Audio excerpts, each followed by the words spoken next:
I never thought a side gig would make me question reality, but if you're listening, just promise me you'll never accept work like this. The job was simple: transcribe a box of ancient cassette tapes for a university archivist. The label said The Don's Voice, 1972. I set up my gear in a musty storage unit, headphones on, expecting rambling sermons or maybe chatting.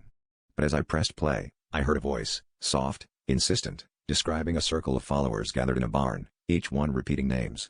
Then, unmistakably, my own name echoed through static, along with details only I would know: my favorite childhood book, the song my mother sang to me at night.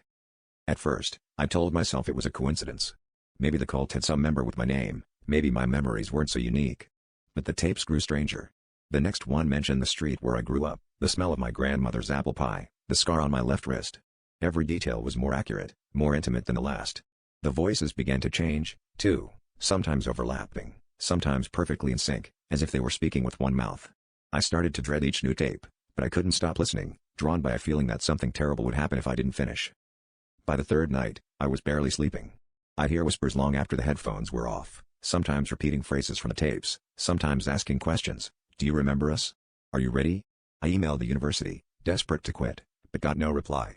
The storage unit itself started to feel smaller, colder, as if the air was being sucked out.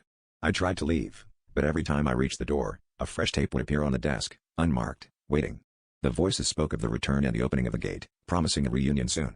My own voice began to creep in, distorted and pleading, as if I'd been recorded without knowing. The last tape I played was different, utterly silent for minutes, then a single word, repeated in dozens of overlapping voices: home. Suddenly, every voice fell silent except one, my own, clear as day, whispering, "We're coming home." At that moment, the lights in the unit flickered, and I saw shadows pooling under the door, shapes that didn't belong to anything human.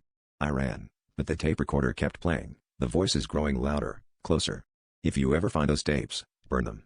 Don't listen. They know where I am. And now, they know where you are, too.